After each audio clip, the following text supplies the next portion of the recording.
Hello दोस्तों, स्वागत है आपका साइंस की एक महत्वपूर्ण क्लास में। हमारा क्वेश्चन है कि सूर्य के प्रकाश से मिलने वाला विटामिन कौन सा है। करेक्ट आंसर है हमारा विटामिन डी।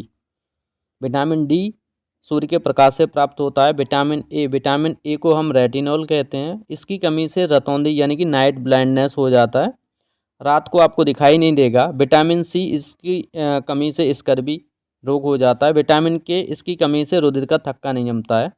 नेक्स्ट हम क्वेश्चन देखते हैं कि रेडियो तरंगों की खोज किसने की। तो आप बताएंगे रेडियो तरंगों की खोज है वो हेनरी हर्ट्ज के द्वारा की गई। ऑप्शन नंबर ए किसके द्वारा, हेनरी हर्ट्ज के द्वारा। आपको बताना है गैलीलियो ने किसकी खोज की। नेक्स्ट क्वेश्चन देखते हैं, हमारे सौरमंडल का सबसे बड़ा ग्रह कौन सा है। तो आप सभी को पता है कि सबसे बड़ा ग्रह कौन सा है, बृहस्पति है। शनि एक ऐसा ग्रह जिसका घनत्व सबसे कम है। यदि इसको पानी के ऊपर रख दिया जाए, जैसे पानी के ऊपर बॉल तैरती है उसी तरह ये भी तैरेगा, क्योंकि इसका घनत्व पानी के घनत्व से भी कम है। पृथ्वी, आप पृथ्वी के बारे में जानते ही होंगे, इसे ग्रीन प्लैनेट कहते हैं। नेक्स्ट हम क्वेश्चन देखते हैं कि नाभिकीय विखंडन प्रक्रिया में ऊर्जा किससे उत्पन्न होती है। तो नाभिकीय जो विखंडन अभिक्रिया है इसमें ऊर्जा द्रव्यमान हानि से प्राप्त होती है। आप बताएंगे किससे, द्रव्यमान हानि से। इसमें यूरेनियम है वो न्यूट्रॉन के साथ क्या करेगा, अभिक्रिया करेगा और छोटे छोटे नाभिकों में टूट जाएगा। इलेक्ट्रॉन, प्रोटॉन और न्यूट्रॉन, इनकी खोज के लिए मैंने एक ट्रिक बनाई है, उसको आप ज़रूर देखें, जो पिछली क्लास में मैंने बता रखा है। नेक्स्ट है, पाचन प्रक्रिया में कौन सा एंजाइम स्टार्च को ग्लूकोज में तोड़ता है। तो स्टार्च को ग्लूकोज में तोड़ने का काम एमाइलेज का होता है। पेप्सिन का कार्य होता है प्रोटीन को पेप्टोन्स में तोड़ना है, यानी कि प्रोटीन के पाचन में पेप्सिन का कार्य होता है। नेक्स्ट देखते हैं, आकाश का रंग नीला क्यों दिखाई देता है। तो इसका आंसर सभी जानते हैं कि जो प्रकाश का प्रकीर्णन होता है इसके कारण हमें आकाश का रंग नीला दिखाई देता है।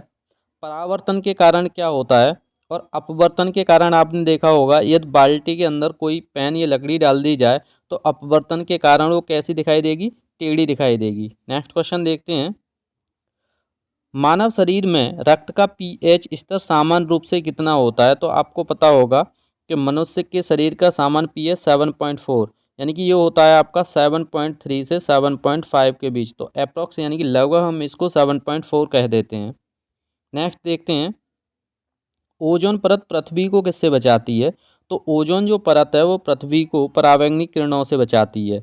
ऑप्शन नंबर ए किससे बचाती है, परावैंगनी किरणों से। नेक्स्ट हम देखते हैं, किस प्रक्रिया से पौधे अपना भोजन तैयार करते हैं। तो आप सभी को पता है उस प्रक्रिया को प्रकाश संश्लेषण कहते हैं। प्रकाश संश्लेषण में कार्बन डाइऑक्साइड और ऑक्सीजन के साथ अभिक्रिया करके पेड़ पौधे ग्लूकोज का निर्माण करते हैं। इसी को हम प्रकाश संश्लेषण अभिक्रिया कहते हैं।